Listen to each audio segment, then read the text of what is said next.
There's a program that was ran by the CIA that a lot of people haven't heard about. It's called MK Often. The CIA ran a program called MK Ultra.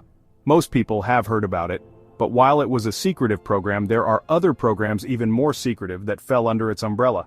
One of these is MK Often. It began in 1953. They conveniently destroyed most of the documents related to these projects.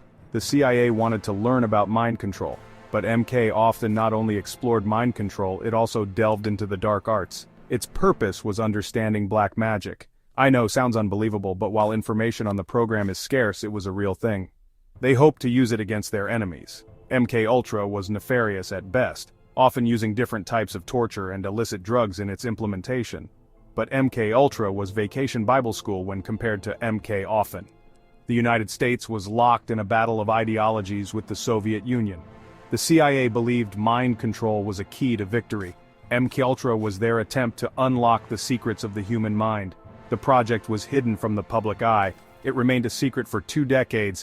In 1973, the truth started to emerge. People were shocked to learn about the government's actions. Meanwhile, another project, MK Often, was also in operation. Like MK Ultra, MK Often was shrouded in secrecy. Both projects aimed to explore the depths of the human mind. The CIA is famous for running operations that, had their intention been known, would be ruled unethical and prohibited from being executed. So the darkness of this project should come as no surprise. The Cold War fueled these secretive operations. The United States was determined to outmaneuver the Soviet Union. Mind control was seen as a potential game-changer. They actually sought the assistance of mind and palm readers, as well as individuals involved in more dangerous forms of black magic.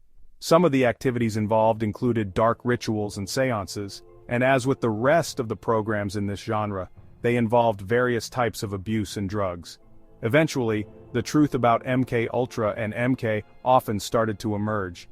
Since most documentation about the programs was destroyed, the only way we know about any of these is because of whistleblower testimony. MK Ultra had a clear objective. The CIA wanted to control people's minds. They sought ways to make people talk. They wanted to extract information from their enemies. The CIA was also interested in something else. They wanted to learn how to program people. They believed they could create the perfect spies. These spies would follow orders without question. The agency also thought that by using black magic, they could gain an advantage in both the war and information. The use of dark forces against their enemies, they thought, would be advantageous. And as with the other programs under the direction of MK Ultra, they experimented on unwitting subjects. They were desperate for results. The ethical implications were staggering. The CIA violated the basic rights of its citizens. The agency acted with little regard for human life. Sidney Gottlieb was a key figure in MK Ultra, a covert CIA project that aimed to explore the possibilities of mind control. He was a chemist and a CIA operative, known for his unconventional methods and secretive nature. Gottlieb was obsessed with mind control, believing it could be the ultimate weapon in psychological warfare. He designed many of the project's experiments, often pushing ethical boundaries to achieve his goals. Allen Dulles was the director of the CIA. He authorized MK Ultra, giving Gottlieb the green light to proceed with his controversial research.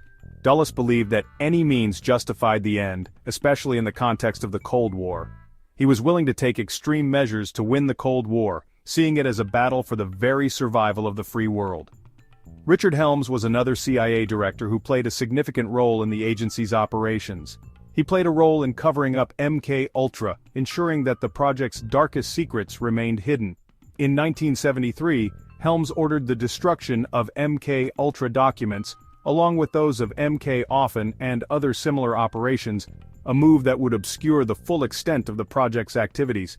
He wanted to hide the project from the public, fearing the backlash and potential consequences. These men operated in the shadows. They had immense power and influence within the government. They used that power to conduct horrific experiments, often on unwitting subjects, in the name of national security. Section 4. The Experiments, a Ghastly Reality. MK Ultra's experiments were cruel and inhumane, shrouded in secrecy and conducted without any ethical considerations. Subjects were often drugged without their consent, unaware of the horrors that awaited them. LSD was a favorite tool of the CIA, used extensively to manipulate and control the minds of the subjects. They wanted to see how it affected the mind, hoping to unlock secrets of mind control and brainwashing. Electroshock therapy was another common technique, often administered in brutal and relentless sessions. Subjects were subjected to painful electric shocks, leaving them in agony and confusion. The CIA wanted to know if they could erase memories to create a blank slate in the human mind. They also wanted to see if they could induce amnesia, erasing specific memories or entire identities. Sensory deprivation was another method of torture, isolating subjects from all external stimuli. Subjects were kept in complete darkness and silence, often for extended periods. This often led to hallucinations and psychological breakdowns, pushing the human mind to its limits. The CIA was interested in the effects of isolation on the mind, studying the long-term impacts of such extreme conditions. These experiments had devastating consequences, leaving many subjects traumatized and broken. Many subjects suffered long-term psychological damage. Some even died, their lives forever altered by these ghastly experiments. Section 5, The Aftermath, Scars and Shadows. This section delves into the lingering effects and the haunting legacy left behind by some of the most controversial projects in American history. MK and its affiliate programs officially ended in 1973, marking the conclusion of a dark chapter in covert operations. However, its legacy continues to haunt the United States, casting long shadows over the nation's conscience. The project left countless victims in its wake, many of whom suffered in silence for years. Many of these victims never received justice, their pleas for recognition and reparation often falling on deaf ears. The project also damaged the reputation of the CIA, an agency already shrouded in secrecy and controversy. It eroded public trust in the government, leading to widespread skepticism and disillusionment. People began to question the motives of their leaders, wondering what other secrets were being kept from them. MK often is a stark warning of what can happen when oversight is absent.